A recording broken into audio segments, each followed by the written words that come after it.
वाला भैया बहुत पुराना सोहर है, बहुत पुराना है, लेकिन बहुत अच्छा नानी दादी के जमाने का हो।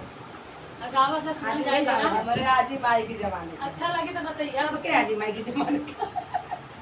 माई के भाई ला बेटा हुआ मोर मोर दैया